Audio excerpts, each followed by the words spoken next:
Assalamualaikum warahmatullahi wabarakatuh.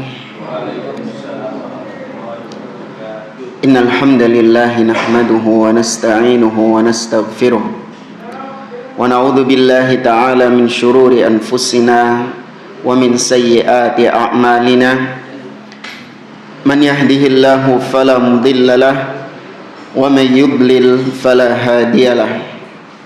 Wa asyhadu an la ilaha illallah wahdahu la syarika lah wa asyhadu anna Muhammadan abduhu wa rasuluh.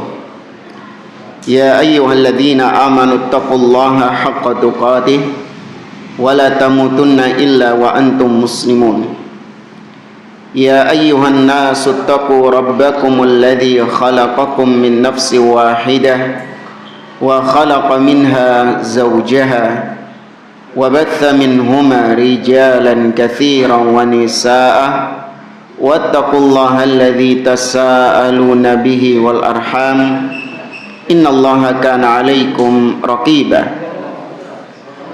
يا أيها الذين آمنوا اتقوا الله وقولوا قولا سديدا يصلح لكم أعمالكم ويغفر لكم ذنوبكم ومن يطع الله ورسوله فقد فاز فوزا عظيما أما بعد فإن أصدق الحديث كتاب الله وخير الهدي هدي محمد صلى الله عليه وسلم وشر الأمور محدثاتها وكل محدثة بدعة وكل بدعة ضلالة وكل ضلالة في النار.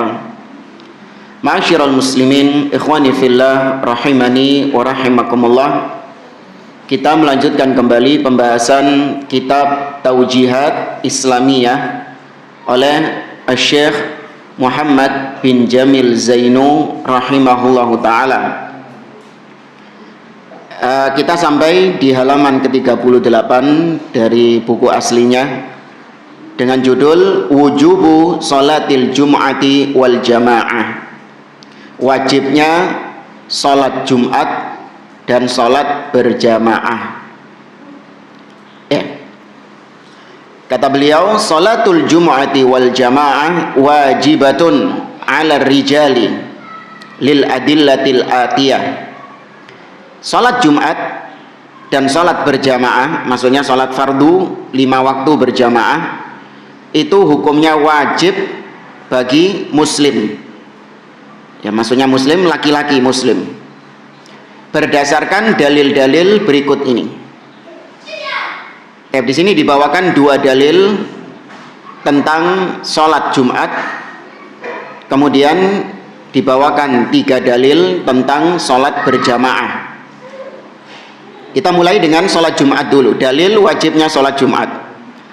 Qala Allah Ta'ala berfirman dalam surah Al-Jumu'ah, Ya ayyuhalladzina amanu idza nudiya lis-salati min yaumil jum'ah fas'au ila dzikrillahi wa dzarul bai' dzalikum khairul lakum in kuntum ta'lamun. Kata Allah, wahai orang-orang yang beriman, apabila telah diseru untuk salat dari hari Jumat, mi yaumil jum'ah, maka fas'au, bersegeralah kalian, ila dzikrillah, menuju zikrullah. Nanti akan kita sampaikan apa yang dimaksud dengan zikrullah. Wadharul bai', dan tinggalkan aktivitas jual beli kalian. Dzalikum khairun lakum, itu lebih baik bagi kalian, in kuntum ta'lamun, apabila kalian mengetahuinya. Ya, sisi pendalilannya adalah dari kata-kata fas'au. Dan sisi pendalilan wajibnya sholat Jumat yaitu ada kata perintah, fas'au, bersegeralah. Nah, dalam usul fiqh para ulama menyebutkan al-amru yadullu 'alal wujub. Asal ada kata perintah di dalam Al-Qur'an ataupun hadis Nabi SAW, secara asal kalau ada kata perintah itu hukumnya apa? Wajib. Ya, baru nanti kalau ada dalil-dalil lain yang menunjukkan bahwa itu hanya sebatas anjuran, maka baru turun statusnya dari yang wajib menjadi sunnah. Ya, demikian juga sebaliknya. Kalau ada kata-kata larangan di dalam Al-Quran ataupun dalam Sunnah, maka secara asal larangan ini hukumnya apa? Haram. Nah, baru nanti kalau ada qarinah, ada keterkaitan dengan hal-hal lain, dalil-dalil lain, sehingga menurunkan statusnya dari yang haram menjadi makruh. Enggak, bukan halal. Ya, dari haram menjadi makruh. Ya, kalau ada dalil lain. Tapi sepanjang tidak ada, maka dibiarkan maknanya secara asal, yaitu haram. Ya, sebagaimana perintah, dibiarkan maknanya secara asal adalah wajib. Dan kemudian yang kedua, waqala sallallahu alaihi wasallam, Nabi sallallahu alaihi wasallam bersabda, man taraka thalatha juma' tahawunan biha taba'allahu ala qalbihi. Barang siapa yang meninggalkan sholat Jumat, ya 3 kali sholat Jumat karena meremehkan, ya tahawunan, yakni menggampangkan, ya melalaikan, artinya dia nggak ada uzur untuk meninggalkan sholat Jumat tersebut, maka Allah akan tutup hatinya. Ya, Allah akan menutup hati orang tersebut. Tapi ini 2 dalil yang dibawakan oleh beliau menunjukkan bahwa sholat Jumat hukumnya wajib, ya fardhu ain. Bahkan bukan hanya dari Al-Quran dan Sunnah. Wajibnya sholat Jumat itu juga berdasarkan ijma'. Ya, ijma' yaitu kesepakatan para ulama. Apa?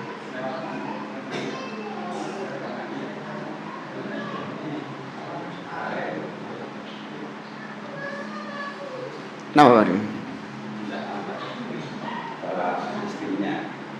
Oh.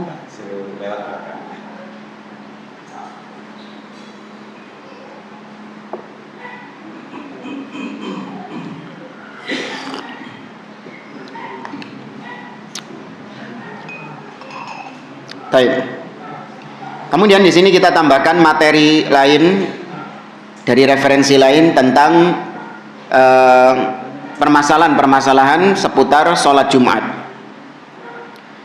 Di dalam hadis yang lain, Nabi SAW bersabda, al-jum'atu haqqun wajibun ala kulli muslimin fi jama'atin.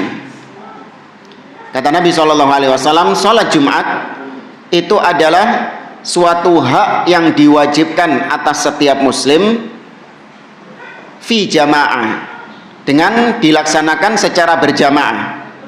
Illa arba'atan, kecuali 4 golongan inilah yang tidak diwajibkan sholat Jumat. Yang pertama, abdun mamluk, yaitu seorang budak. Ya, kata Nabi, yang pertama seorang budak. Yang kedua, awimra'atun, wanita. Ya. Kemudian yang ketiga, sobiyun au sobiyun, atau anak yang masih kecil belum baligh. Dan yang keempat, tidak diwajibkan Jumat kepada au maridun. Ya, siapa? Orang yang sakit. Ya, orang yang sakit. Tapi di sini sakitnya juga perlu diperinci, sama seperti sakit di dalam yang diberi udzur puasa, ya. Allah mengatakan, faman syahida minkum syahra falyasum wa man kana maridun aw ala safarin fa iddatun min ayyamin ukhra. Barang siapa yang sakit atau safar, maka dia boleh nggak puasa dan diganti di hari yang lain. Syekh Muhammad bin Shalih Al-Utsaimin, beliau menjelaskan bahwa ada 3 golongan orang yang sakit. Ya, ada 3 golongan orang yang sakit. Yang pertama, kata beliau, yasyukku alaihi wa yadurruh. Orang yang sakit, ya dia kesakitan dengan penyakitnya itu. Kalau dia paksakan untuk melakukan ibadah, entah puasa atau sholat Jumat ini, dia paksakan untuk melaksanakannya, maka itu bisa mengakibatkan penyakitnya semakin kronis, atau bahkan bisa menyebabkan kematian. Ya, bisa menyebabkan kematian. Contoh misalnya ada orang yang ya orang yang mungkin kena kecelakaan lah. Nah, itu dipasang infus, dipasang apa? Oksigen, terus banyak alat-alatnya itu. Dengar panggilan adzan, hayya 'alas shalah, dicoplok kabeh. Infusnya dicoplok, oksigennya dicoplok. Kenapa? Salat berjamaah. Nah, ini dia sendiri kesakitan kalau memaksakan diri, dan juga bisa menyebabkan kondisinya semakin apa? Semakin kritis, bahkan bisa berujung pada kematian. Maka yang seperti ini haram hukumnya dia tetap nekat berpuasa. Ya, haram juga hukumnya untuk dia nekat melakukan sholat berjamaah. Sholat tetap ya. Ya, tapi ketika dia harus berangkat ke masjid, ini tidak memungkinkan, bahkan dosa. Allah mengatakan wala tulqu bi aidikum ila tahluka. Jangan kalian menjerumuskan diri kalian dalam kebinasaan. Ya, Allah juga mengatakan dalam surah An-Nisa wala taqtulu anfusakum innallaha kana bikum rahimah. Jangan kalian membunuh diri-diri kalian, karena Allah sesungguhnya sangat menyayangi kalian. Kemudian kondisi kedua, yasyuqqu alaihi wala yadhurruh. Ada orang yang sakit, dia itu kesakitan dengan penyakitnya itu. Ya, dia benar-benar merasakan sakit luar biasa dengan penyakitnya itu. Tapi kalaupun dia memaksakan diri ke masjid untuk sholat berjamaah, atau memaksakan diri untuk puasa di bulan Ramadan, maka itu tidak menambah kronis penyakitnya, tidak menambah parah penyakitnya. Memang kelaran deh, kesakitan dia. Tapi kalaupun nekat, itu tidak menambah kronis penyakitnya. Apa misalnya? Sakit kakinya. Sakit kaki. Berjalan sakit, berjalan juga sakit, tapi memaksakan. Seperti ini Ustaz, apa? Biasanya kalau seumur-umuran sudah 50 kan, ya. gitu, Tapi kalaupun dia paksa, nggak akan berdampak. Tapi sakit juga. Ya sakit, tapi dia nggak ini apa maksudnya? Nggak bahaya dah. Nggak bahaya dah. Tidak memudaratkan dia. Maka yang seperti ini dia boleh memilih. Ya, dia boleh memilih antara dia tetap melaksanakan ibadah tersebut atau dia mengambil rukhsah, mengambil keringanan. Ya, maka dia boleh memilih sesuai dengan kondisi. La yukallifullahu nafsan illa wus'aha. Ya, apalagi sampai mungkin teriak-teriak saking sakitnya ya, sampai teriak-teriak atau mungkin nyusahin orang. Ya, dia bisa berjalan, tapi ya gitu, nyusahin orang. Ada orang lewat minta digendong misalnya. Baik, kemudian yang ketiga, ya wala yasyuqqu alaihi wala yadurruh. Yang ketiga adalah orang yang sakit, tapi dia itu hanya sedikit merasakan penyakitnya itu, nggak seberapa sakit istilahnya, atau bahkan nggak merasa sakit sama sekali. Wala yadurruh, dan kalaupun dia memaksakan untuk melakukan ibadah itu juga tidak berdampak apa-apa pada penyakitnya, pada kesehatannya. Ya, seperti orang misalnya kena apa, HIV. Ya, orang kena HIV. Gigi. Ya, sakit gigi bisa masuk yang kedua mungkin ya. Yang kedua sakit gigi ini. Sakit panu. Yang ketiga ini sakit panu. Yang ketiga ini bisa panu, kadas, kurap. Ya. Nah, itu ya penyakit. Kalau dikatakan sakit ya penyakit itu. Ya, kondisi dia sakit. Tapi kalaupun dia memaksakan diri untuk puasa, memaksakan diri untuk ke masjid, apa akan berdampak pada dia?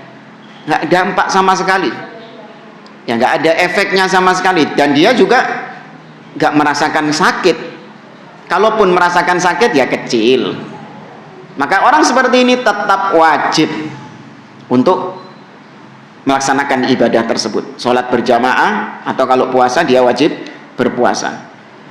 Sama tadi kayak orang HIV itu ya. Orang HIV itu katanya dia normal kondisinya ya. Ya kan? Kondisi badannya dia itu normal sebagaimana orang sehat pada umumnya. Ya, cuman nanti kalau dia tidak ya kalau dia tidak mengantisipasi virusnya tersebut, maka bisa berakibat ya berubah, bermutasi menjadi AIDS itu. Ya, dan itu yang paling berbahayanya, yang akan merusak sistem imunnya dia. Ya, tapi kalau masih ya stadium-stadium awal, ya itu sama seperti orang normal pada umumnya, tidak merasakan kesakitan sama sekali dia, nggak ada bedanya dengan orang yang sehat. Nah, makanya seperti ini wajib melaksanakan sholat berjamaah atau sholat Jumat. Kemudian Nabi SAW juga mengancam orang-orang yang meninggalkan sholat Jumat tanpa ada udzur. Dalam hadis yang diriwayatkan dari Abu Hurairah radhiyallahu taala anhu dan juga Abdullah bin Umar radhiyallahu taala anhuma, bahwa Nabi SAW pernah bersabda, la yantahiyanna aqwamun an wad'ihim al-jumu'at aw la yahtimanna Allahu ala qulubihim thumma la yakunanna minal ghafilin. Kata Nabi SAW, orang-orang yang meninggalkan sholat Jumat tanpa udzur, maka hendaklah mereka menghentikan kebiasaannya itu. Ya, bagi yang suka meninggalkan sholat Jumat tanpa ada udzur, maka kata Nabi, hendaklah mereka berhenti dari melakukan perbuatan tersebut. Atau kalau mereka tidak berhenti, Allah akan tutup hati-hati mereka, dan atau Allah akan jadikan dia di hari kiamat termasuk di antara golongan orang-orang yang ghafilin, orang-orang yang lalai. Ya, golongan orang-orang yang tercela. Ya, orang-orang ghafilin. Ini ancaman serius dari Nabi SAW bagi yang meninggalkan sholat Jumat dengan sengaja. Ya, maka dengan demikian sholat Jumat hukumnya fardu ain, ya, kecuali bagi 4 kondisi tadi. Kemudian syarat wajib melaksanakan sholat Jumat. Dari Abdullah bin Abbas radhiyallahu taala anhu, atau ini kepanjangan. Ya, di antara syarat wajib sholat Jumat tentu yang pertama adalah muslim. Ya, wajibnya sholat Jumat itu apabila dia muslim. Maka kalau ada orang kafir diajak Jumatan, nah ini tidak sah Jumatannya. Ya, tidak akan mendapatkan pahala dari Allah. Meskipun mungkin lebih khusyuk katakanlah dari yang muslim. Ya, tapi kalau dia statusnya kafir, tetap dia tidak dianggap sebagai amal soleh. Di antara dalilnya adalah, yaitu Nabi SAW ketika mengutus Mu'ad bin Jabal untuk berdakwah kemana? Yaman. Ya, Nabi katakan kepada Mu'ad, fa'in innaka satati qauman min ahlil kitab. Sesungguhnya engkau akan mendatangi kaum ahlul kitab. Falyakun awal ma tad'uhum ilaihi syahadatu alla ilaha illallah wa anna Muhammadan Rasulullah. Jadikanlah dakwah pertamamu adalah syahadat la ilaha illallah dan syahadat Muhammadun Rasulullah. Itu dulu. Baru kemudian kata Nabi, fa inhum ata'u laka bidzalik. Kalau mereka menuruti engkau mengucapkan 2 kalimat syahadat, baru kemudian disuruh apa? Disuruh apa? Salat. Ya, fa akhbirhum annallaha qad iftarada alaihim 5 shalawat fi kulli yaumin wa lailah. Kalau mereka sudah bersyahadat, baru kabarkan kepada mereka bahwa Allah mewajibkan atas mereka salat 5 waktu sehari semalam. Ya, maka syaratnya yang pertama kali dulu apa tadi? Syahadat dulu. Ya, kemudian syarat kedua salat Jumat, yaitu dia adalah seorang laki-laki. Ya, pria yang diwajibkan sholat Jumat. Adapun wanita itu hanya sebatas hukumnya boleh. Ya, dia boleh menghadiri sholat Jumat, namun tidak wajib. Ya, tidak wajib. Dan nggak perlu juga sebenarnya. Apalagi kalau sudah tahu masjidnya itu terbatas, sedangkan jamaah laki-laki banyak, nggak perlu bikin shaf wanita. Ya, nggak perlu bikin soft wanita karena nggak diwajibkan atas mereka. Nah, ini diantara kekeliruan sebagian jamaah ketika di Masjidil Haram, ya ketika di Masjid Nabawi. Nah, itu perempuan-perempuan itu juga berebut melaksanakan sholat Jumat. Ya mungkin motivasi mereka karena ingin mendapatkan keutamaan sholat di Masjidil Haram. Cuman harusnya mereka lebih mendahulukan siapa? Laki-lakinya, kan yang diwajibkan adalah laki-lakinya. Ya, kadang mereka nggak mau ngalah. Yang soft-soft depan, soft-soft strategis diambil semua sama perempuan-perempuan. Iya. Sedangkan laki-lakinya malah dapat belakang-belakang. Tapi kalaupun sekali lagi wanita melaksanakan sholat Jumat, itu tidak dikatakan sholatnya tidak sah, tetap sah sholatnya, tapi tidak diwajibkan atas mereka. Kemudian syarat yang ketiga, seorang diwajibkan melaksanakan sholat Jumat, yaitu apabila dia tidak sakit dan juga tidak dalam kondisi safar. Artinya dia mukim dan dia sehat. Kalau dia sakit dengan sakit yang tadi kita sebutkan, maka dia nggak wajib melaksanakan sholat Jumat. Tetap dia wajib melaksanakan sholat apa? Duhur. Kemudian juga ketika dia safar, maka ketika dia safar, dia boleh meninggalkan sholat Jumat, tapi tetap wajib sholat duhur. Ya, ketika kondisi safar. Kemudian yang keempat, yang diwajibkan melaksanakan sholat Jumat adalah yaitu al-baligh, orang yang sudah baligh. Ya, adapun anak kecil yang belum baligh, maka dia tidak wajib melaksanakan sholat Jumat, namun boleh. Kalau mau melaksanakan sholat Jumat maka boleh, apalagi orang tuanya mengajak untuk mendidiknya, kan diperbolehkan. Tapi hukum secara asal itu tidak diwajibkan. Ya, kemudian dia orang yang merdeka. Yang kelima, dia orang yang merdeka. Nah, itu yang diwajibkan sholat Jumat. Adapun yang tidak diwajibkan sholat Jumat adalah musafir. Kebalikan dari tadi, seperti misalnya musafir. Ini datang hadis khusus. Ya, datang hadis khusus meskipun dhaif, didhaifkan oleh sebagian ulama. Yaitu Nabi SAW mengatakan, laisa 'alal musafiri jum'atun. Tidak ada Jumat atas orang-orang yang safar. Artinya tidak ada kewajiban sholat Jumat atas orang-orang yang safar. Tapi kalau mau sholat Jumat maka diperbolehkan. Ya, itu sudah mencukupi sholat duhurnya. Ya, meskipun sekali lagi hadisnya dhaif, tapi maknanya itu disepakati oleh para ulama. Memang musafir ini tidak diwajibkan melaksanakan sholat Jumat. Kemudian yang kedua adalah wanita, yang tadi sudah kita sebutkan dalilnya. Wanita, terus anak kecil, terus siapa lagi? Orang yang sakit, ya, dan budak yang tadi disebut dalam hadis. Budak, wanita, anak kecil, orang yang sakit. Ya, ini semua tidak diwajibkan melaksanakan sholat Jumat.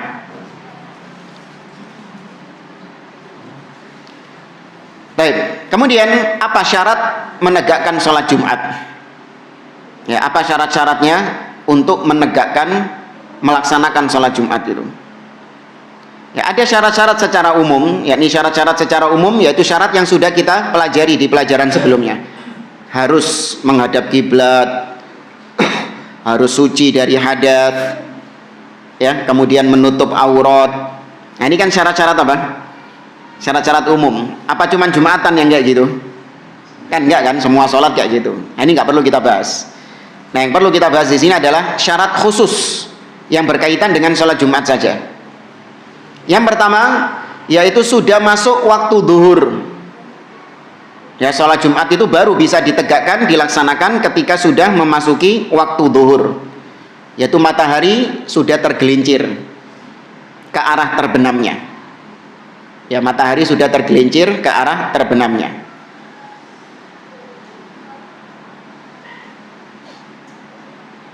Kemudian yang kedua, sholat Jumat syaratnya harus dilaksanakan dengan berjamaah. Ya, nggak bisa kemudian satu orang langsung naik mimbar, innal hamdalillah, nahmaduhu wa nasta'inuhu wa nastaghfiruh. Mari khutbah mudun-mudun dhewe, komat-komat dhewe di salat-salat dhewe. Enggak. Ya, Jumat itu harus ditegakkan secara berjamaah. Ya, dan kata Syekhul Islam Ibnu Taimiyah rahimahullah, wa tan'aqidul jum'atu bi thalathah. Dan sholat Jumat itu sudah bisa ditegakkan meskipun dengan 3 orang. Ya, sholat Jumat sudah bisa ditegakkan meskipun 3 orang. Bagaimana rinciannya? Wahidun yakhtub wathnani yastami'an. 1 orang berkhutbah, sedangkan 2 orang lainnya mendengarkan. Ya, meskipun sekali lagi ada khilaf. Ya, ulama-ulama Syafi'iyah misalnya, mereka berpendapat minimal Jumatan itu berapa? 40. Ya, tapi kalau kita merujuk ke pendapatnya Syekhul Islam Ibnu Taimiyah, 3 orang itu sudah dikatakan cukup untuk menegakkan sholat Jumat. Ya, ala kulli hal wallahu a'lam bishawab. Tapi kalau misalnya sendirian, ya itu nggak ada sholat Jumat. Ya, sendirian tidak ada sholat Jumat.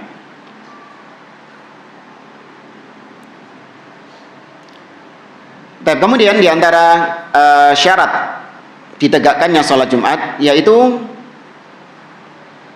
apabila di suatu tempat, di suatu negeri itu sudah terdapat pelaksanaan sholat Jumat, maka nggak boleh seseorang mengadakan sholat Jumat di situ.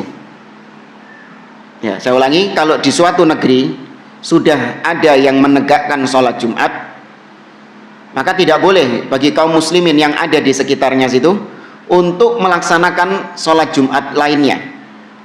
Harus dia mengikut kepada sholat Jumat yang sudah apa? Sudah ada. Karena memang hikmah disyariatkannya sholat Jumat itu adalah berkumpul. Ya, al-jumu'ah itu juga diambil dari kata-kata al-jamaah, berkumpul. Makanya disebut hari Id tahunan, hari Id mingguan, pekanan. Ya, dan itu juga kenapa Nabi memberikan rukhsah apabila hari raya Id bertepatan dengan hari Jumat, maka diberi keringanan untuk tidak melaksanakan sholat Jumat bagi yang sholat apa? Yang sholat Id. Karena itu akan merepotkan kaum muslimin ketika dahulu. Ketika sholat Id mereka kumpul di satu tempat. Itu kumpul di satu tempat. Maka setelah Id mereka pulang. Baru pulang mereka sudah harus berangkat lagi untuk apa? Sholat Jumat. Yang sedangkan jarak mereka jauh. Karena sentralnya cuma di situ, ngadain sholat Jumatnya di Masjid Nabawi itu aja.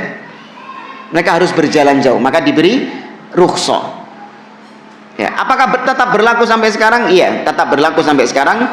Orang yang mendapati hari raya bertepatan dengan hari Jumat, dia boleh untuk tidak melaksanakan sholat Jumat. Tapi ini khusus bagi yang sholat Id ya. Kalau yang nggak sholat Id tetap wajib apa? Wajib sholat Jumat. Jangan terus bukan hari Jumat bertepatan sama Id nggak wajib Jumatan. Lo kan mengisuk Jumat sholat Id gak? Ya tetap bodoh sholat Jumat wajib. Itu hukumnya syariatnya tetap berlaku. Ya meskipun sekarang banyak masjid-masjid dekat dengan kita, kalau mau mengambil rukhsah ini, ya diperbolehkan. Ya cuman tetap lebih afdol menghadiri sholat Jumat. Ya lebih afdol tetap menghadiri sholat Jumat tersebut. Kemudian tadi kita katakan kalau sudah ada yang menegakkan sholat Jumat, kita dilarang untuk mengadakannya. Kecuali apabila di negeri tersebut jumlah kaum muslimin itu banyak, sedangkan yang mengadakan sholat Jumat itu juga tempatnya tidak menampung lagi kaum muslimin, sudah tidak muat lagi dalam menampung kaum muslimin. Nah, dalam kondisi seperti itu boleh, ya dalam kondisi demikian boleh untuk membuat Jumatan lagi. Ya, seperti kita dapati di negeri kita sekarang, ya kalau ada satu masjid sudah mengadakan sholat Jumat, secara asal kita nggak boleh mengadakan sholat Jumat di tempat yang lain, harus berkumpul di situ. Tapi kalau kita dapati bahwa masjid tersebut sudah penuh, sedangkan kaum muslimin yang sholat di sana itu sampai mungkin meluber ke jalan raya, ya, sehingga mengganggu lalu lalang kendaraan misalnya, ya, maka boleh bagi kaum muslimin untuk mengadakan sholat Jumat di masjid yang lain. Ya, karena jumlah kaum muslimin yang semakin banyak tentu membutuhkan membutuhkan masjid. Kemudian syarat yang berikutnya dari sholat Jumat adalah yaitu dimulai dengan 2 kali khutbah baru kemudian sholat. Jadi khutbah dulu baru sholat. Ini kebalikan sholat apa? Aid. Ya, kalau sholat Aid itu sholat dulu baru khutbah. Ya, jadi kalau ada orang yang telat sholat Jumat, misalnya dia ketiduran, dia mendapati sampai masjid khotibnya sudah naik mimbar, maka ya dia tunggu. Beda sama sholat Id. Kalau dia telat sholat Id, berangkat ke lapangan, dia dapati khotib sudah khutbah, nah itu berarti dia sudah nggak kedapatan apa? Nggak kedapatan sholat. Ya. Dan nggak boleh diganti ya. Sebagian ada yang mengusulkan, Ustadz, kenapa nggak disamakan sama sholat Id saja? Disamakan dengan sholat Jumat. Khutbah dulu baru sholat. Karena kita dapati kalau sholat dulu baru khutbah, jamaah banyak yang apa? Banyak yang kabur, banyak yang pulang, Ustadz. Ya, apalagi mereka ini sudah ndang pengen muli, ndang pengen makan, yang pengen makan opor atau apa gitu. Kenapa nggak diganti saja? Maka kita katakan tetap nggak boleh. Ya, karena memang demikian aturan dari Nabi SAW. Dimulai dengan 2 khutbah. Ini ada sebagian ulama seperti Imam At-Tabari rahimahullah dalam tafsirnya, ketika membahas tentang ayat tadi dalam surah Al-Jumu'ah, ya ayyuhalladzina amanu idza nudiya lis-salati mi yaumil jum'ati fas'au ila dzikrillah wa dzarul bai'. Bersegeralah kalian menuju zikrullah. Nah, kata Imam At-Tabari, yang dimaksud zikrullah di situ adalah khutbah Jumat. Ya, ditafsirkan oleh Imam At-Tabari, zikrullah yang dimaksud Allah dalam ayat tadi, zikrullah artinya adalah bersegeralah kalian untuk mendengarkan khutbah itu. Ya. Diriwayatkan juga dari beberapa ulama, seperti dinukil oleh Al-Imam Ibnu Qudamah. Al-Imam Ibnu Qudamah dalam kitabnya Al-Mughni mengatakan, wa jumlatu dzalik annal khutbata syartun fil jumu'ah. Kata beliau, salat Jumat di antara syaratnya itu adalah khutbah tadi. La tasihhu biduniha. Tidak sah salat Jumat tanpa adanya khutbah. Nah, khutbah bukan khitbah. Hurufnya sama, tapi beda harokat dan beda makna. Ya. Senangan mana antum? Paling banter. Nah, kalau khutbah nggak senang berarti ya.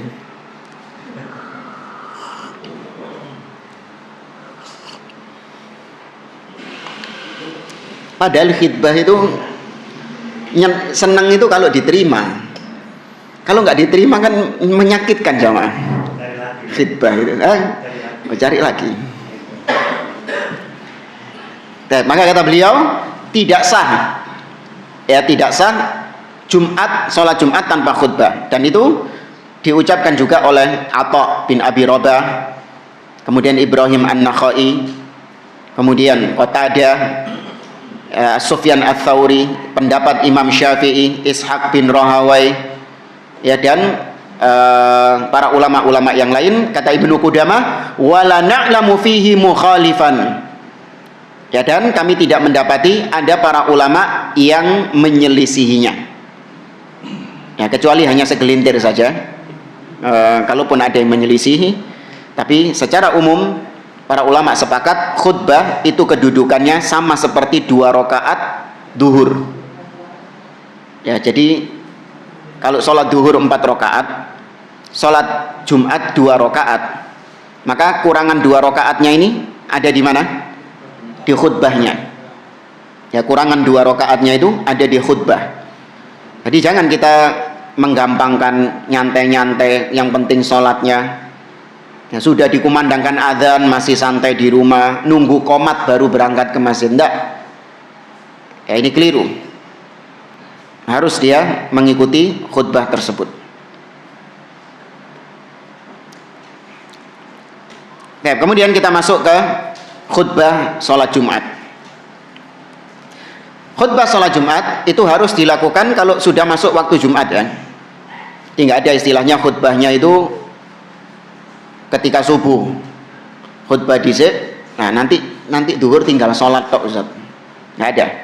Atau khutbahnya diakhirkan ketika maghrib dan seterusnya, enggak.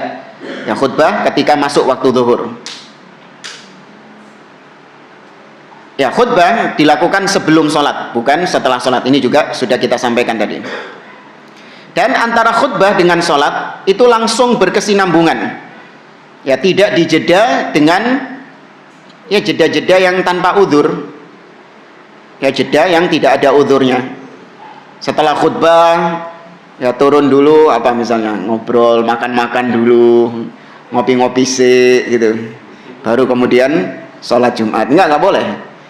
Ya, kecuali kalau memang ada udzur, nggak masalah. Ya, misalnya selesai khutbah apa terjadi gempa, ya kan? Atau terjadi ya apalah, intinya ada hal-hal yang memang mengakibatkan akhirnya tidak bisa langsung melaksanakan sholat setelah khutbah. Ya, kemudian khutbah itu dengan suara yang keras, ya dengan suara yang lantang. Karena sunnahnya Nabi SAW demikian. Dalam riwayat Jabir bin Abdullah ketika mensifati khutbahnya Nabi, ya Nabi SAW itu ketika berkhutbah ihmarrat ainah, matanya sampai memerah, wa ala sautuhu, dan meninggi suaranya. Ya. Kemudian ihmarrat ainah wa ala sautuhu ka'annahu mundhiru jaish. Beliau itu ketika berkhutbah seperti seorang komandan yang berbicara kepada prajuritnya. Ya Pak, komandan yang berbicara kepada prajuritnya.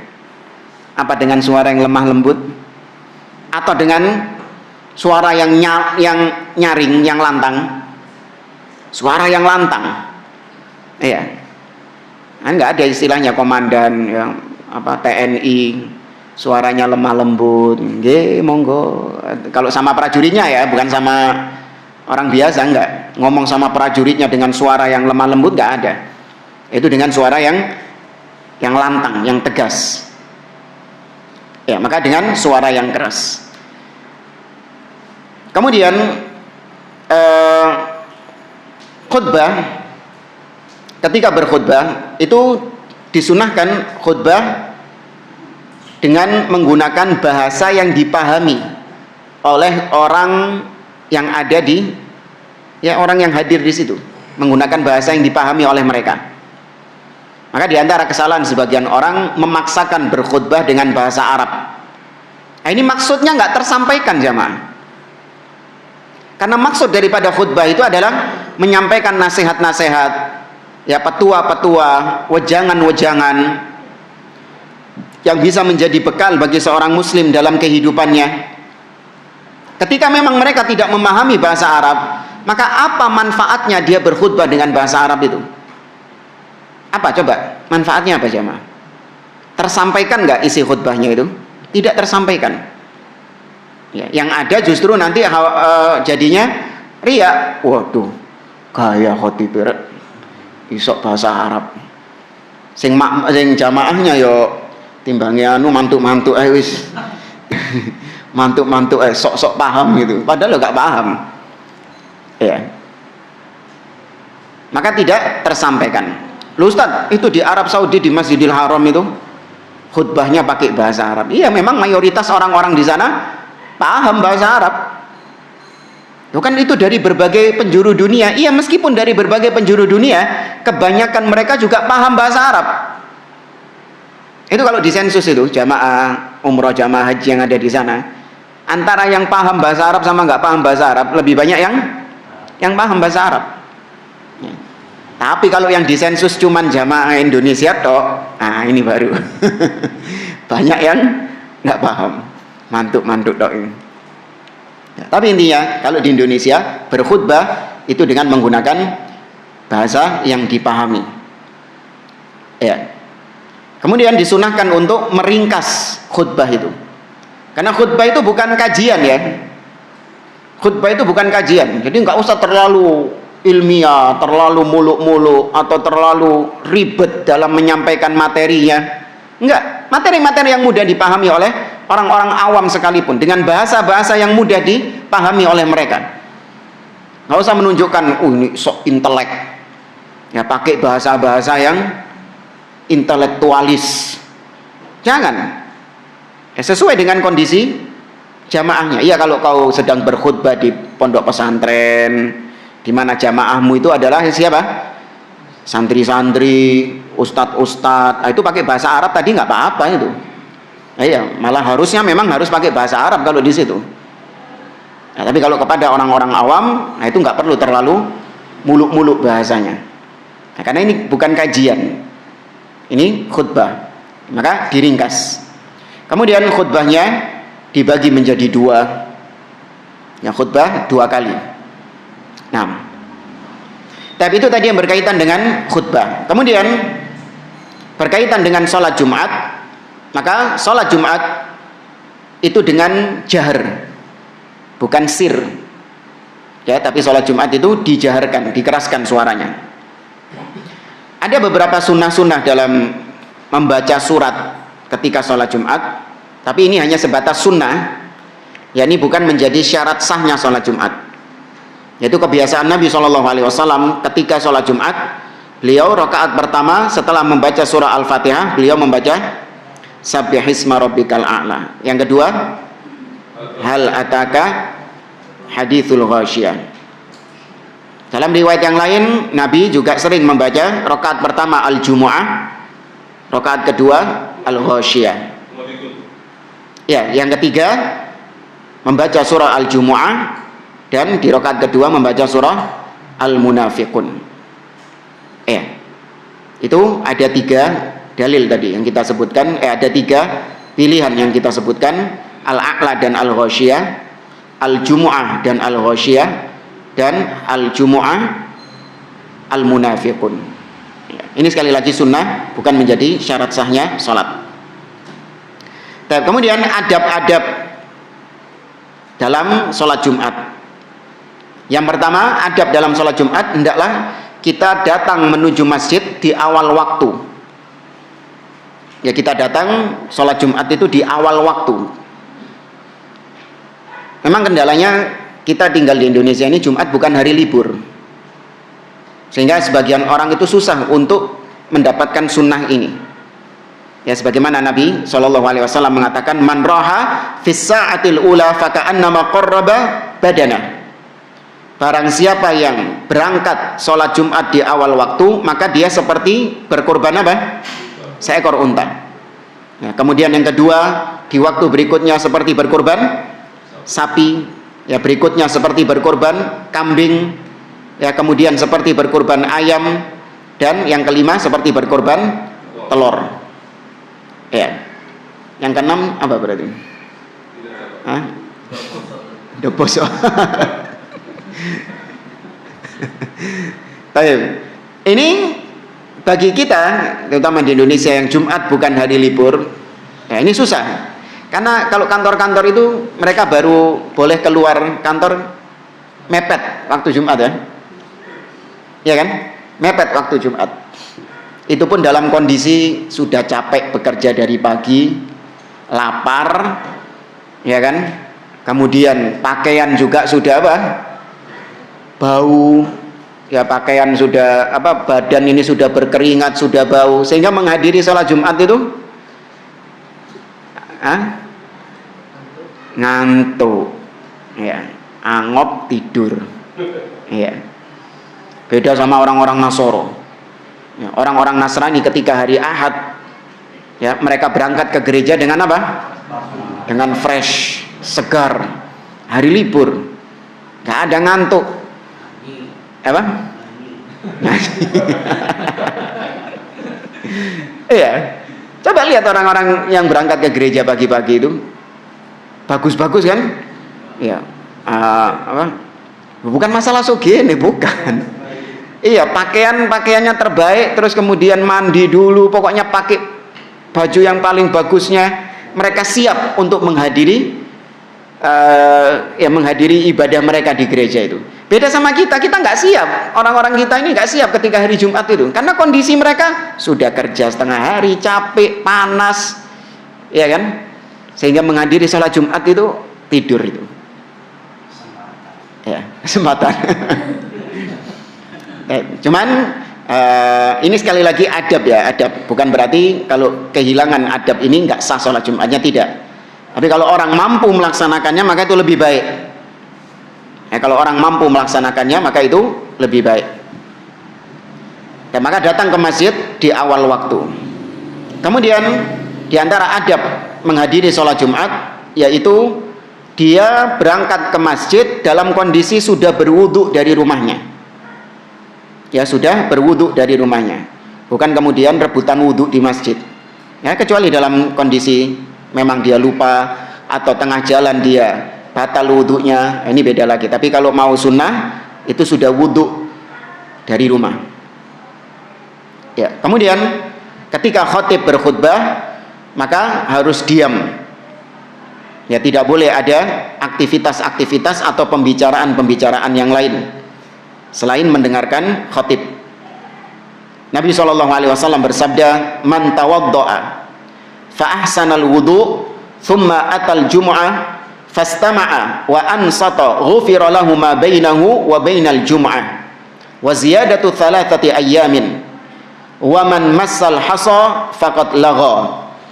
Kata Nabi, barang siapa yang berwudu, ya, kemudian dia perbagus wudunya itu, setelah itu dia mendatangi sholat Jumat. Nah, dia wudhu dulu, kemudian dia mendatangi sholat Jumat, dan dia mendengarkan khutbah dan diam, ya, tidak berbicara tatkala khutbah, ya, tidak berbicara ketika khatib sedang berkhutbah. Kalau nggak berbicara ketika berkhutbah nggak bisa. Khutbah itu bicara kok. Maksudnya tidak berbicara ketika khatib berkhutbah. Ya. Maka dia akan diampuni dosanya antara Jumat sekarang dengan Jumat sebelumnya, wa ziyadatu thalathati ayyam, ditambah 3 hari sebelumnya. Diampuni dosa-dosanya. Nah, ini dosa-dosa yang memang masuk golongan shaghair, dosa-dosa kecil. Kalau dosa besar tetap wajib harus apa? Taubat. Ya, dosa besar tetap harus wajib taubat. Nggak bisa cuman dengan mengandalkan Jumat atau apa lagi? Ya, berwudu atau bersedekah atau umroh, kan katanya menghapus dosa. Iya, menghapus dosa. Atau kemarin puasa apa? Puasa Arafah kan menghapus dosa. Iya, setahun, bayangkan. Iya, yang dihapus adalah dosa-dosa kecil. Adapun dosa-dosa besar, apalagi yang berkaitan dengan hak manusia yang dizalimi, itu tetap harus dikembalikan haknya atau minta dihalalkan. Ya, nggak boleh kemudian cuma cukup puasa Arafah, Ustaz. Saya pernah nyolong, ya, pernah nyolong hartanya fulan. Terus gimana? Ya, kemarin saya sudah puasa Arafah. Oh, nggak bisa. Harus dikembalikan atau enggak minta dihalalkan. Waman massal hasa faqad lagha. Dan barang siapa yang atau sibuk dengan tongkatnya dia, ketika khatib berkhutbah dia sibuk dengan tongkatnya, maka sungguh dia telah melakukan perkara yang sia-sia. Ya, kalau kita di zaman sekarang mungkin ini ya, melakukan perkara sia-sia ketika khatib berkhutbah itu ini suka mainin jari karpet, gambar-gambar di karpet. Pernah tahu ya? Biar saya cilik senengane ngono. Gambar-gambar di karpet. Kan karpet itu kalau diginiin kan bukan berubah bentuknya, bekas ya, diginiin kan bekas. Ya, itu digambar-gambar apa? Gambar rai ta, gambar apa? Hah? Ya apa gambar ini? Ya intinya gitu. Ya, melakukan perkara-perkara yang sia-sia. Bahkan kita dapati jamaah, ya mungkin berapa Jumat yang lalu itu, kita dapati ada ya mungkin remaja ya, remaja SMP atau SMA itu. Dia ketika khotib sedang berkhutbah, dia sedang memegang HP. Saya kira dia ini sedang baca Quran atau apa gitu, kok pegang HP terus dari tadi. Padahal meskipun itu baca Quran nggak boleh. Ternyata saya intip gini, baca komik ya mah. Iya, baca komik ini. Sebenarnya tak tegur kita. Dengarkan khotib itu. Jangan sibuk dengan urusanmu sendiri. Ini dimasukkan HP-nya sama dia. Itu ada sebagian yang, atau mungkin bukan baca ini ya, bukan baca komik. Ada perbuatan-perbuatan lain yang intinya melalaikan dia dari mendengarkan khutbah. Nah, kemudian yang berikutnya di antara adab ketika berangkat sholat Jumat, yaitu selain wudhu tadi, maka ada yang lebih afdol, yaitu mandi. Ya, mandi besar. Nah, mandi besar ini pun juga ada sunnah yang mengiringnya sebelumnya itu. Tahu dong. Ya, ada sunnah yang mengiringinya sebelumnya itu. Panunya Jumatnya bukan malamnya itu. Ya. Dan nggak bagus ya disebut sebagai sunnah Rasul. Hati-hati, ini istilah-istilah, ucapan-ucapan yang nggak baik. Ya, mengistilahkan hal demikian dengan istilah sunnah Rasul. Seakan-akan sunnah Rasul itu sesuatu yang rendah, sesuatu yang receh, remeh, hanya urusan syahwat seperti itu dikatakan sunnah Rasul. Enggak, sunnah Rasul ini adalah perkara yang agung, perkara yang mulia. Ya, sunnah Nabi yang Nabi memerintahkan kita untuk berpegang, abdu alaiha bin nawajid, gigit sunnahku dengan gigi geraham kalian. Masa cuman urusan syahwat itu dibilang sunnah Rasul? Ya, ini ucapan-ucapan yang enggak bagus. Tapi Nabi SAW mengatakan, man tawaddo'a yaumal jum'ah fabiha wa ni'mat wa man fabiha wa ni'mat wa man igtasala fal ghuslu afdal. Ya, barang siapa yang mandi di hari Jumat, maka itu bagus, kata Nabi. Namun barang siapa tadi wudu ya, barang siapa yang berwudu ketika hari Jumat, maka itu baik, bagus. Tapi barang siapa yang mandi, maka itu lebih baik, lebih afdol. Ya, mandi di hari Jumat itu lebih afdol. Kemudian menggunakan wewangian. Ya, ketika berangkat ke masjid menggunakan wewangian. Ini hadisnya panjang. Ya, kemudian memakai pakaian yang paling bagus. Selama itu syar'i ya. Jangan terus pakaian yang paling bagus ternyata pakaiannya enggak syar'i. Atau syuhroh, tahu pakaian syuhroh? Bukan syuhroh, bukan kecil. Syuhroh itu adalah pakaian yang membuat dia sejedewi daripada orang-orang yang ada di sekitarnya. Ya, bukan pakaian kaumnya, sehingga nyeleneh bagi kaum tersebut. Padahal syar'i. Ya, seperti misalnya Anda punya pakaian, punya bis, tahu bis? Bis itu jubahnya orang-orang Arab itu, yang emas itu loh. Biasa imam pakai itu. Anda punya itu, Jumatan di gal. Usia. Loh, kalau dilihat ya enggak anu sih, maksudnya bukan pakaian yang dosa, maksudnya bukan enggak syar'i, ya syar'i kan menutup aurat dan yang lainnya, toh juga dipakai oleh orang Islam juga. Tapi itu menjadi pakaian yang nyeleneh di kaummu, bukan menjadi kebiasaan kaummu pakai pakaian seperti itu, sehingga kau menjadi pusat apa? Pusat perhatian. Nah, itu nggak boleh. Memang sengaja ingin menjadi pusat perhatian agar diperhatikan sama orang, itu ada unsur riya di situ. Ya, nggak boleh. Dulu pakai pakaian gamis seperti ini, itu juga termasuk syuhroh. Pakai pakaian gamis seperti ini. Apalagi kalau Anda mungkin nggak tahu kalau di desa-desa ya, orang pakai gamis kayak gini aneh nggak? Ya aneh. Kalau aneh nggak usah pakai gamis ini ketika Anda di desa. Ya pakai pakaian yang sama seperti mereka, sarungan, ya, kopiaan, pakai baju koko biasa. Ya. Itu sudah syar'i. Ya, nggak perlu memaksakan harus gamisan gitu. Akhirnya, hah? Imamah juga suruh. Apa itu? Imamah. Iya. Itu juga syuhro juga. Karena bukan pakaian yang menjadi kebiasaan kaum tersebut. Kalau sunahkan ya, tapi disunahkan juga. Apa itu? Untuk sholat Jumat. Katanya imamah disunahkan. Nggak ada, nggak pernah ada riwayat. Pakaian yang bagus, wanginya. Iya, pakai pakaian yang bagus. Selama memang pakaiannya itu syar'i. Maksudnya syar'i di sini ya tidak ada pakaian bergambar-gambar makhluk atau pakaian yang menyerupai wanita, ya, atau pakaian yang isbal. Ya, intinya pakaiannya tidak menyelisihi syariat. Terus kemudian yang kedua, tidak syuhroh tadi. Kalau yang pakai imamah, Pakai imamah juga, surban. masuk anak. Imamnya. Heeh. Pakai itu. Pakai suruh. Pakai serba. Sama saja. Iya, dia menjadi pusat perhatian. Nggak boleh.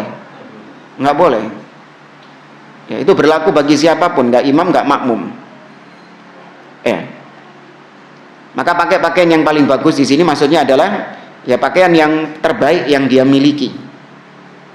Ya selama sekali lagi syar'i, ya tidak melanggar batasan-batasan syariat dan juga tidak syuhroh. Ya. Kita lihat beberapa syekh ya. Beberapa syekh masyayikh kalau sudah di Indonesia itu, mereka mungkin kalau ketika ngasih pelajaran daurah atau apa itu di hadapan para tulab, para santri, mereka pakai pakaian ala-ala Arab gitu. Tapi ketika mereka membaur dengan masyarakat Indonesia, dilepas imamahnya mereka, cuman pakai peci biasa gini, ya, sama gamisnya. Sudah nggak dipakai itu apa? Surbannya itu loh. Nggak dipakai, terus juga jubah yang bish tadi, yang emas itu, ya emas itu juga dilepas sama dia ketika membaur dengan masyarakat. Karena pasti itu syuhro. Wong pakai pakaian biasa saja tetap jadi pusat perhatian kok. Ya, soalnya ketok si Dewi, ya wajahnya ketok lain sendiri, ya kan. Dan ini yang sekali lagi seorang Muslim menghindari pakaian-pakaian demikian, pakaian syuhro. Di antara adab juga tidak melangkai bahu orang. Ya, tidak melangkai bahu orang. Ini insya Allah banyak diriwayatkan. Kata Nabi SAW, falam yatakhatta riqaban nas. Ya, dia datang ke masjid dan tidak melangkai bahu-bahu manusia yang ada. Ya, tidak melangkai bahu-bahu orang yang ada. Tidak berbicara. Kemudian, nah ini melaksanakan sholat sebelum dia duduk. Ini perkara yang pernah kita sampaikan. Sampai-sampai Nabi SAW menegur salah seorang ketika Nabi khutbah. Beliau melihat ada salah seorang sahabat langsung duduk, maka ditegur oleh Nabi, disuruh berdiri. Ya, datang riwayatnya seorang yang bernama Sulaik Al-Ghatafani. Ya, ketika Sulaik ini datang di hari Jumat dan Nabi sedang berkhutbah, dia masuk dan langsung duduk, nggak sholat 2 rakaat tahiyatul masjid. Maka Nabi kemudian mengatakan, ya Sulaik, kum farka raka'ataini wa tajawwaz fihima. Wahai Sulaik, ngadeko, berdirilah dan sholatlah 2 rakaat, tapi persingkat sholatmu. Itu Nabi sedang berkhutbah loh, dipotong khutbahnya, kemudian memerintahkan dia untuk sholat berdiri. Ya. Dan pernah kita sampaikan kalau nggak salah ya, Syekh Abdul Aziz Ar-Rais pernah mempraktekkan demikian. Nah, saya pengen praktekkan gitu, cuman wedi. Iya wedi. Soalnya banyak Ustaz di majelis. Oh banyak, iya. Akhirnya nggak jadi khutbah. Khutbahnya isinya cuma berdiri, datang lagi, berdiri, datang lagi. Karena saking banyaknya orang-orang yang langsung duduk. Kalau menegur orang lagi ngobrol, Ya cukup dengan isyarat, bukan dengan suara yang lebih tinggi. Ada orang marahi anak-anak kecil ya, ada di masjid itu beberapa orang memarahi anak-anak kecil yang sedang ramai, tapi dengan hentakan yang keras. Dia lebih keras dari anak kecil itu suaranya. Apa ya? Matu. Ini lebih banter daripada anak kecilnya. Anak kecilnya nggak sampai gitu suaranya. Ya, maka dengan isyarat yang tidak sampai menimbulkan suara. Kemudian di antara adab ketika mendengarkan khutbah, tidak berduduk dengan cara memeluk lutut. Ya, Afwan ya, saya perhatikan ya. Iya. Memeluk lutut. Iya. Enak memang kalau dipraktekkan.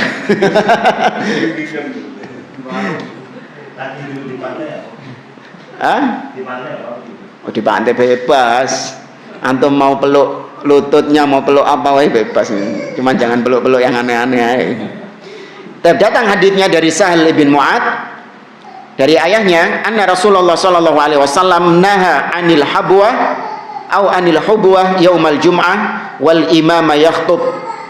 Bahwasanya Nabi sallallahu alaihi wasallam melarang al-hubwa, yaitu duduk dengan memeluk lutut tatkala imam sedang berkhutbah. Jadi yang enggak boleh itu ketika imam sedang berkhutbah. Tapi kalau selagi menunggu imamnya belum naik, ya maka enggak apa-apa. Kalau mau duduk kayak gitu enggak apa-apa. Tapi begitu imam naik, tidak boleh duduk dengan posisi demikian. Tab kita singkat, tatkala seorang lupa melaksanakan sholat Jumat, boleh nggak mengqadha sholat Jumat? Lupa atau ketiduran. Misalnya bukan satu orang, sekelompok orang misalnya. Saya, anak ini saya satu gini lah.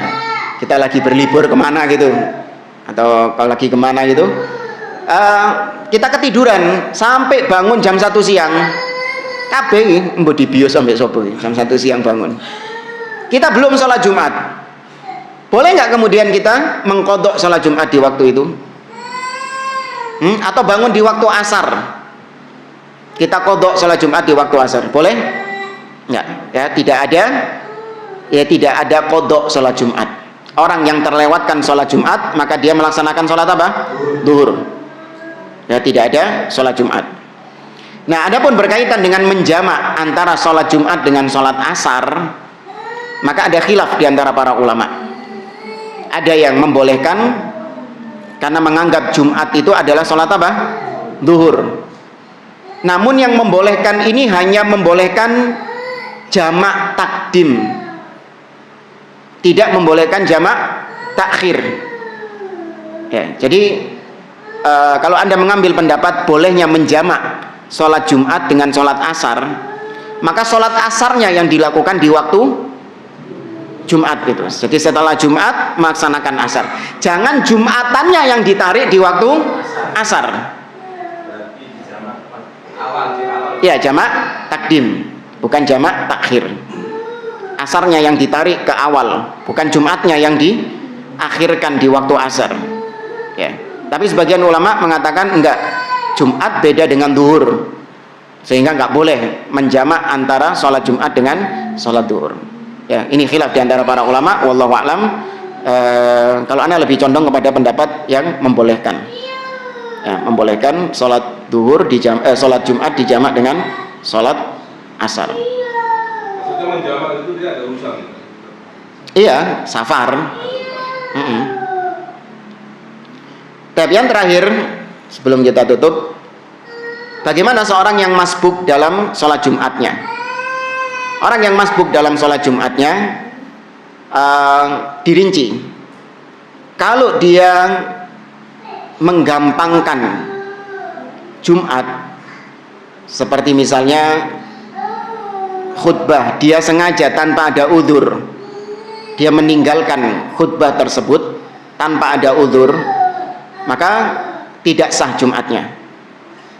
Ya, karena khutbah itu masuk dari rukun wajib yang wajib bagi seorang untuk hadir di khutbah Jumat itu. Kalau dia tanpa udzur meninggalkannya, nah ini tidak sah. kecuali kalau ada udzur. Kemudian juga ketika dia melaksanakan sholat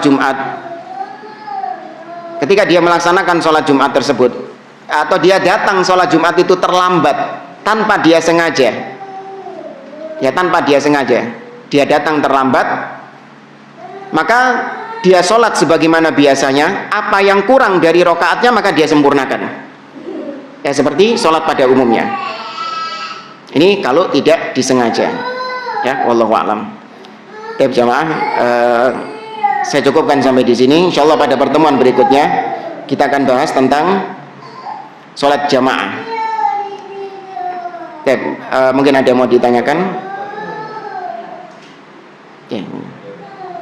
Yang mandi itu abdulnya mendekati sholat zuhur apa hari Jumat itu? Maksudnya habis subuh mandi, niatnya mandi sekalian itu kan? Ya sebenarnya hikmah disyariatkannya mandi itu adalah ketika kita melaksanakan sholat Jumat itu kita melaksanakannya dalam kondisi yang fresh, yang segar. Iya, memang lebih afdolnya mendekati. Bukan masalah maksudnya mandi Jumat. Ya kalau mandi Jumatnya dia niatkan itu mandi Jumat, yaitu karena dia menggauli istrinya, itu sudah dapat fadilahnya, sudah dapat keutamaannya. Tapi kalau dia pingin yang lebih afdol, yaitu hikmah disyariatkannya mandi Jumat supaya ketika kita menghadiri sholat Jumat itu dalam kondisi yang segar, fresh, nggak ngantuk. Karena namanya mandi itu kata para ulama tajdidun nasyat. Mandi itu adalah memperbaharui semangat. Dan sahih jamaah. Nah, praktekkan sendiri. Ketika Anda males, ya pagi-pagi terutama ya, padahal sudah tidurnya enak loh, tidurnya sudah mencukupi, tapi ternyata bangun pagi kok apa ngene males, kate berangkat nang kene males, padahal kita punya banyak agenda, males. Coba mandi. Ketika Anda mandi, berubah semua tadi itu. Jadi semangat untuk kesini, semangat untuk melakukan ini. Ya, mandi itu tajdidun nasyat, memperbaharui semangat. Contohnya gini, misalnya katakan junub malamnya, mau subuh mandi, sekalian niatnya untuk Jumat sekalian. Apa harus perlu nanti mendekati Jumat mandi lagi gitu? Sebenarnya sudah mencukupi kalau diniatkan sebagai mandi Jumat, itu sudah masuk. Tapi kalau mau lebih afdolnya lagi, itu mau mandi lagi sebelum berangkat sholat Jumat. Ya, itu lebih afdol seperti itu. Wallahu a'lam. Sholat Jumat kan harus berkumpul ya. Bagaimana kalau sholat Jumat di mana ini rumahnya dekat dengan masjid, sementara ketika sholat Jumat itu suaranya terdengar sampai luar katakannya, tidak ikut masuk ke dalam masjid padahal tempatnya masih ada yang kosong, jadi ikut jauh dari masjid tapi ikut saja, itu sama. Nggak ada halangan dia untuk ikut ke sana itu apa? Halangan dia untuk ikut berjamaah di situ? Nggak ada, jadi karena memang ya ini aja biar nggak sampai jauh-jauh jalannya. Nggak males sih. Seperti di Masjid Al-Akbar itu kalau ini bukan sholat Jumat tapi sholat jamaah biasa, itu kan mencar-mencar. Kan? Jadi mau jalan ke masjidnya itu ke tempat sofnya itu jauh, jadi dia kadang sholat di jauh di belakang. Ya Masjidil Haram juga gitu. Kita tetap mengatakan ya kita harus mendekat ke depan, tetap harus diupayakan untuk mendekat ke depan. Ya Ustaz, nanti kalau terus mendekat ke depan kejauhan. Hah? Oh ya. Menutupi rokatnya kan jauh. Enggak sih kalau ini enggak nututi rokaatnya Masjid Al-Akbar. Masa sampai gimana jamaahnya sah apa enggak itu? Ya kalau dia melakukan karena kejahilannya, ya insya Allah tetap sah. Sholat jamaah tinggal 1 rakaat, kalau ada udah habis. Ya sudah, tetap jalan dia. Apa yang dia dapati dari sholat berjamaah selesai, pahala. ya sudah dia memang berusaha. Bahkan nggak boleh, nanti akan kita sebutkan ketika adab mendatangi sholat berjamaah, dia tidak boleh berlarian. Dia mendatangi dengan hudu, dengan tenang. Oh nanti ketinggalan rakaat Ustaz, ya sudah, kalau ketinggalan kau bisa melaksanakan sholat berjamaah dengan orang-orang yang tertinggal itu, atau kau melaksanakan sholat sendiri. Toh kau sudah berusaha untuk melaksanakan sholat berjamaah, namun memang karena ya keterbatasan waktu tadi akhirnya nggak nututi. Nah, itu jadi pelajaran supaya nanti ke depannya datang lebih apa? Lebih awal. Ya, tapi kalau dia memisahkan diri dari soft dengan alasan itu ini enggak dibenarkan. Itu sama saja dianggap tidak mengikuti berjamaah. Ya. Ada sebagian di Masjidil Haram itu sholatnya di hotel. Ya, kenapa? Males turun. Ya. Kalau kredit, Ya, kredit beda lagi. Kalau kredit ya memang kadang softnya itu saking penuhnya sampai depan hotelnya. Jadi keluar hotel sudah langsung beber sejadah. di hotel sendiri bisa ada Nah, kalau yang kalau di hotelnya softnya itu memang sudah sampai di hotelnya situ, ya boleh dia melaksanakan di lobinya atau di musolanya situ. Tapi kalau hotelnya masih jauh, terus kemudian juga hanya modal suaranya dari Masjidil Haram, padahal jauh, tidak ada soft yang nyambung dari hotelnya ke Masjidil Haram itu. Nah, ini tetap dia wajib berangkat ke sana. Nah, mengenai sholat Jumat, ada beberapa kantor itu jarak antara masjid dapat ditempuh dengan jalan kaki 10 menit, karena kena peraturan perusahaan keluar kantor jam 12, sehingga beberapa teman-teman itu menyelenggarakan sholat Jumat sendiri di kantor. Ini yang pertama, apakah ini diperbolehkan? Terus yang kedua, terkait dengan hotel. Beberapa karyawan hotel itu ketika mau keluar masjid itu harus nyebrang melewati jembatan yang mungkin nggak jauh, kayak semacam di Surabaya ini Basuki Rahmat, Jalan Basuki Rahmat itu, sehingga karyawan hotel ada seseorang bilang begini, Pak, dua hotel ini diselenggarakan sholat Jumat daripada kita ke sana. Dan di hotel itu ada musola kecil, tapi nggak dipakai. Namun karena permintaan beberapa pengunjung, akhirnya disediakan satu ruangan yang mau sholat Jumat silakan turun di lantai ini, ditegakkan sholat Jumat khusus Jumat saja. Apakah ini berbeda? ya. Berkaitan dengan yang pertama, sebagian perusahaan itu sama pakai kata sama ya mepet waktunya dengan sholat Jumat, sehingga ketika selesai kerja kemudian berangkat sholat Jumat, maka nggak dapat Jumatan ya nggak dapat Jumatan. Terus apakah boleh untuk mengadakan sholat Jumat sendiri di hotelnya? Nah, ini sebelum dia mengadakan sholat Jumat sendiri di hotelnya, dia harus ada usaha dulu untuk berbicara kepada orang yang berwenang di situ. Dia usahakan, mungkin beberapa orang ngomong kalau khusus hari Jumat diperbolehkan ya setengah jam sebelum waktu sholat Jumat. Berapa? Mungkin jam 11 cukup ya.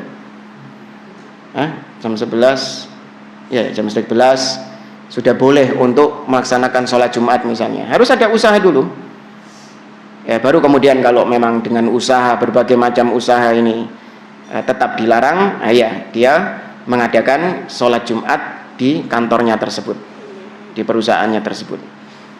Kemudian berkaitan dengan yang kedua, apa yang sama wae? Iya sama. Kalau memang satu wajibnya berarti di masjid ya, sholat Jumat ini. Iya Pak? Termasuk sholat wajib harus di masjid. Iya, secara asal memang dilakukan di masjid. Nah, tapi yang disebutkan tadi itu berjamaah. Ya berjamaah di sini ya sebenarnya bebas mau dilakukan di mana saja, cuman harus lebih afdolnya di masjid. Ya. Wallahu a'lam. Assalamualaikum. Yang menerangkan kalau tidak sholat bagi muslim, tidak sholat 3 kali berturut-turut akan awal akan menutup hatinya. Tapi yang masyhur di masyarakat kan mereka mengatakan Kafir. murtad, kan yang gitu Pak Ustaz ya. Apakah ada kesamaan semacam itu? Terus yang kedua, apakah ada hadis ya masalah satu negeri tadi mengadakan Jumatan Ustaz ya, kita kan tidak perlu mengadakan lagi. Apakah ada hadis jarak antara masjid A dan masjid B itu apakah ada? Jaraknya sekian meter atau sekian kilo bisa mengadakan Jumatan lagi gitu Pak Ustaz. Kan terbentur dengan banyaknya jamaah gitu Ustaz. Sekian. Assalamualaikum. Waalaikumsalam. Memang tidak ada aturan ya, hadis tegas menyebutkan jaraknya sekian baru boleh mengadakan sholat Jumat lagi. Disebutkan Jumat itu tadi hikmahnya adalah untuk mengumpulkan kaum muslimin. Karena kaum muslimin di zaman Nabi SAW itu jumlahnya tidak sebanyak kaum muslimin di zaman kita sekarang, maka ya sudah, mereka cukup dengan satu tempat, satu titik Jumatan, sentral Jumatan itu sudah cukup untuk mengumpulkan kaum muslimin. Ya, adapun kita di zaman sekarang kaum muslimin semakin banyak. Ketika dikumpulkan di satu tempat, maka tidak akan muat tempat itu. Maka akhirnya boleh untuk dialihkan ke tempat yang lain, meskipun tidak ada kekhususan jaraknya harus sekian kilo, sekian meter, tidak ada. Ya. Yang penting tadi dengan alasan masjid yang ini sudah penuh, tidak menampung lagi kaum muslimin, maka kaum muslimin dipindah sholat Jumatnya di masjid. Ya, tidak terlalu jauh tujuannya memang untuk tidak tumpukan, tidak crowded di masjid itu. Jadi tidak ada syaratnya. Tapi Masjid Nabawi itu untuk sekitar Madinah. Iya, Madinah dan sekitarnya. Madinah sekitarnya. Sampai luar kota bukan ya, luar kota sudah Jumatan sendiri. Iya, ketika di Masjid Kuba, Misalnya ya. Masjid Kuba itu dulu luar kota Madinah. Itu Jumatan sendiri. Iya, saking sekarang aja sudah masuk provinsi Madinah. Ya, kalau dulu enggak. Kuba itu sudah luar kota, makanya Nabi ketika sampai di Mikot,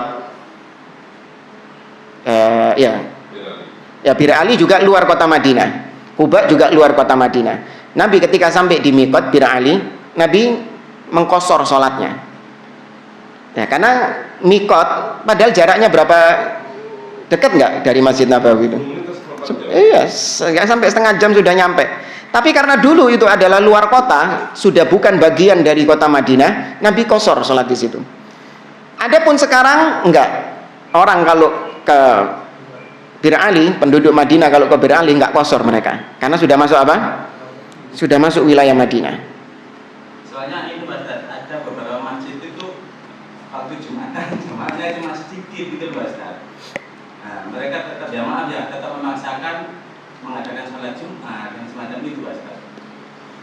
Padahal di masjid lain Ya katakanlah masih ada, tapi dalam tanda kutip kan tidak sesuai kan dengan maaf ya aliran kita, kasarnya semacam itu Ustaz.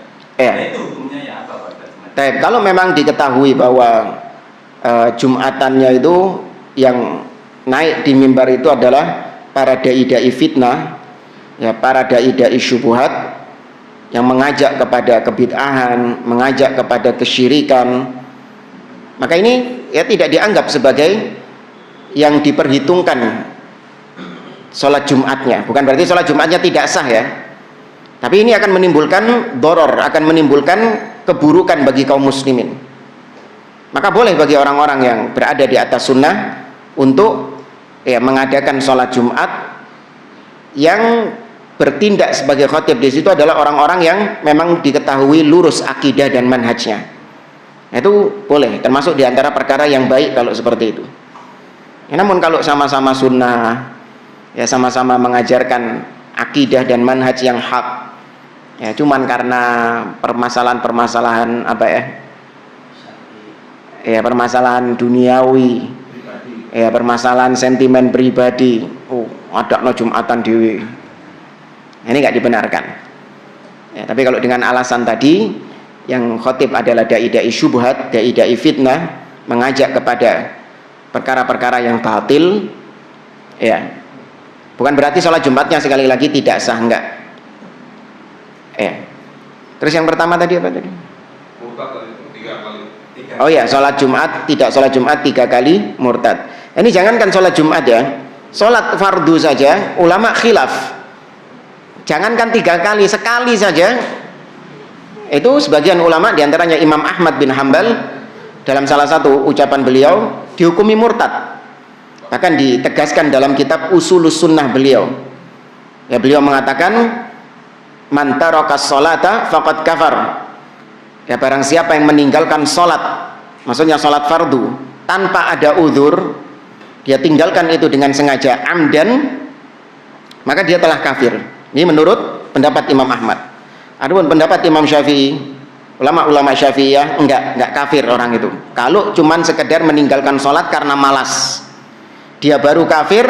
Kalau meninggalkan sholat karena menganggap sholat enggak wajib, itu baru kafir. Tapi kalau cuma malas, maka dia enggak kafir. Tapi ada tapinya, yustatab, dia harus dimintai tobat oleh hakim. Ditangkap sama hakim, ya orang yang enggak sholat ini, dia ditangkap sama hakim, dimintai pertobatan. Wa intaba wa illa kutil. Ya, kalau dia tobat selesai. Kalau dia tetap enggak tobat, meninggalkan sholat karena malas, maka apa? Dibunuh. Tapi hakim ya, hakim, pemimpin, jangan terus ngelihat orang nggak sholat langsung sering. Apakah termasuk juga bersyahadat ulang, Pak Ustaz? Maaf. Apa itu? Yang ini pendapat. Kalau memang Anda berpendapat orang yang meninggalkan sholat wajib, ya bersyahadat ulang. Iya, tapi kalau Anda berpendapat enggak, orang yang meninggalkan sholat selama itu malas, bukan karena menghilangkan kewajiban sholat, maka enggak kafir, ya enggak usah syahadat ulang. Ya, tapi para ulama lebih menguatkan pendapat Imam Syafi'i. Orang yang meninggalkan sholat dengan sengaja itu tidak langsung serta-merta dikafirkan. Tapi ya minimal ngeri lah. Masa statusnya itu sampai diperselisihkan sama para ulama itu? Status keislamannya itu sampai diperselisihkan sama para ulama. Ya, jangankan satu sholat, jangankan 3 sholat Jumat, 1 sholat fardu saja itu diperselisihkan oleh para ulama. Itu kebanyakan kan masjid ini yang di depan itu kan nggak diisi dulu sopnya. Ini gimana? Otomatis kan melangkai. Sedangkan sop di depan itu masih banyak yang kosong. Ya. Tadi memiyaknya bahu tadi. Ya, selama memang melangkainya itu adalah melangkai yang sekiranya apa ya? Mestinya kan aturannya yang datang dulu ke depan, tapi kan nyataannya ya datang dulu malah terus jalan di belakang. Di belakang. Jadi akhirnya yang di depan tuh banyak yang kosong. Ya, memang boleh selama ada tujuan bahwasanya soft depan ini lebih afdol dan harus diisi, dia maju ke depan. Cuman masalahnya ketika yang di belakang ini sudah rapat-rapat softnya. Belum jadi soft, masih duduk. Iya, enggak, masih duduk. Tapi tidak ada celah di situ. Dalam artian ketika kita maju ke depan, mau nggak mau kita melewati bahu dan bahu. Ya, kalau misalnya ada ini ditepuk gitu, ya geser, dibuka. Nah, itu lebih baik kayak gitu daripada langsung.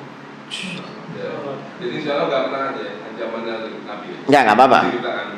Ada Ya. menulis soft supaya terisi. Ya, yang ada di depan itu lebih afdol. Soft-soft yang ada di depan lebih afdol. Seandainya mereka tahu keutamaan soft yang ada di awal, pasti mereka akan memperebutkan hal itu. Tapi Anda pernah lihat hotel itu kan, ketika minyak itu, karena memang ada satu soft di depan, langsung sama hotelnya disuruh berhenti, suruh mundur. Iya, itu kan sudah penuh, tinggal 1 softnya di depan. Berarti sudah waktu sudah anu. Kalau itu sudah mimbar. Enggak, itu kan sudah penuh posisinya, Ya, hanya tinggal 1 di depan gitu kan. ini nggak seberapa pun saat mungkin orang itu kan jarak segini loh kan. Nah, ini kan masih longgar. Kalau diisi bisa itu akhirnya dia wah dia mau maksa maju supaya dia bergeser gitu. Tapi sama hotelnya disuruh berhenti Pak. Agar minyak suruh mundur. Saya kaget waktu itu. kok segitunya ya? Nah, gitu. Karena dari tadi itu yang dipakai minyak itu menurut dosa. Apakah itu benar? Ya sebenarnya enggak ya kalau dilihat apa jaraknya orang duduk, dua orang yang duduk itu tadi ada ini kan, ada space kan untuk jalan itu. Sebenarnya itu tidak memisahkan. Ya bukan dikatakan memisahkan. Memisahkan itu ketika dua orang ini berdempet, kemudian kita memisahkan untuk kita lewati. Artinya kita nggak bisa lewat kalau kita nggak memisahkan dua orang ini. Nah itu.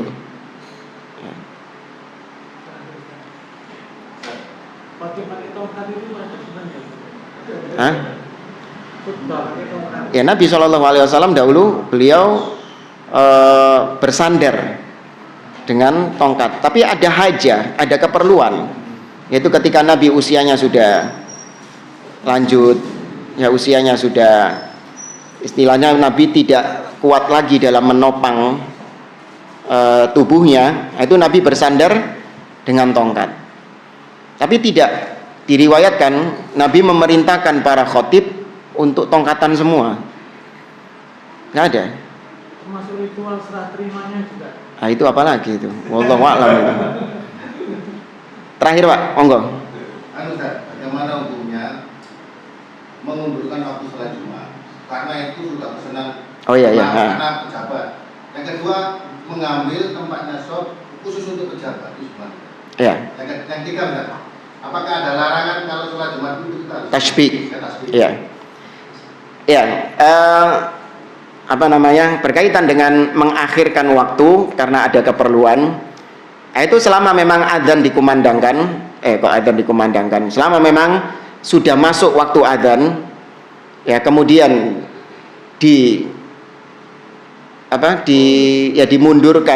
dimundurkan waktunya, selama memang itu masih ditolerir, maka tidak ada masalah.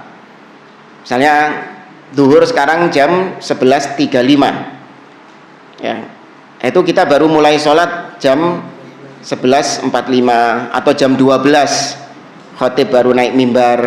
Nah ini masih ditolerir ya. Cuman kalau Ustadz nanti Jumatannya jam 1 misalnya, nah ini sudah terlalu lama. Ya sudah terlalu lama. Selama masih batas tolerir, insya Allah tidak mengapa ditunda seperti itu. Ya, kemudian berkaitan dengan apa tadi? Oh ya, kalau diperuntukkan untuk pejabat-pejabat khusus, yakni memang orang tersebut memerlukan penjagaan khusus ya. Karena mungkin orang ini bukan orang sembarangan, seperti presiden misalnya. Ya, kita tahu presiden itu adalah orang yang harus steril. Ya kan, area sekitarnya presiden ini kan harus steril, nggak boleh orang mendekat. Karena kalau nanti ada yang mendekat dari orang-orang biasa, itu akan membahayakan. Ya, memang seperti ini alasan-alasan yang dibenarkan, sebagaimana dahulu Muawiyah bin Abi Sufyan pernah ditegur oleh Umar ibn Khattab gara-gara punya pasukan yang banyak. Ya, Muawiyah itu pernah ditegur sama Umar karena punya pasukan yang banyak, dianggap sebagai bentuk membuang-buang anggaran. Ya, tapi alasan Muawiyah bin Abi Sufyan adalah untuk penjagaan, untuk proteksi. Maka dibenarkan sama Umar bin Khattab. Ya, maka kalau dalam kondisi demikian boleh.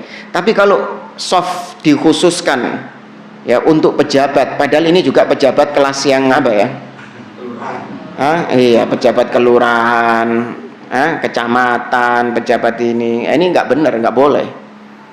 Ya, bukan orang yang memang punya harus dijaga secara khusus dia ini, enggak. Ya kan, pejabat itu kan ada tingkatannya ya. Ada pejabat yang VIP, ada VVVIP, very very important person. Kalau misalnya ini soalnya untuk imam, khotib, muadzin supaya nggak diisi orang, tempatnya sekitar situ. Itu haknya imam sebenarnya ya. Imam itu berhak menunjuk siapa di antara mereka yang menjadi pengganti. Itu dikhususkan di belakang imam itu. Tiga orang atau 5 orang. Iya. Imam Itu imam yang menunjuk, dikhususkan itu. Boleh. Jadi imam menunjuk fulan itu harus di belakangnya dia. Itu haknya dia, haknya imam. Karena nanti sebagai badalnya dia, pengganti dia, atau mungkin untuk mengoreksi dia. Ya. Tapi jamaah saya kira ini sudah hampir setengah 10 ini. Oh ya, tasbik. Ya, datang larangan tasbik ini menyela-nyela tangan, ya ada juga. Cuman tadi belum kita sampaikan riwayatnya. Ada ya, larangan tasbik menyela-nyela tangan itu. Nah, jari-jari. Nah. Saya tambahkan Ustaz, penting Ustaz. Dan banyak terjadi di sekitar kita. Pada saat ada orang datang telat, pas kumandang adzan, ini kebanyakan nunggu. Ya kan? Malah justru setelah adzan baru sholat. Ya keliru, karena dia ketika mendapati adzan berkumandang dan dia masuk ke masjid, maka dia langsung melaksanakan sholat tahiyatul masjid. Ya, dia melaksanakan sholat tahiyatul masjid, baru kemudian dia duduk mendengarkan khutbah setelah adzan. Jangan kemudian dia menunggu adzan selesai, baru kemudian dia melaksanakan sholat tahiyatul masjid. Enggak. Maka ini kehilangan khutbah nanti khawatirnya. Ya, dia kehilangan khutbahnya. Maka mendengarkan adzan jika dibandingkan dengan mendengarkan khutbah, itu lebih wajib yang mana? Mendengarkan khutbahnya. Ya, maka kalau mau sholat tahiyatul masjid, ya sholat ketika adzan itu langsung sholat. Nah, diharapkan ketika khutbah Anda sudah selesai sholat tahiyatul masjid. Nah, taib wallahu a'lam. Aku lupa lihat wa sallallahu ala nabiyyina Muhammad wa ala alihi wa sahbihi ajma'in. Wassalamualaikum warahmatullahi wabarakatuh.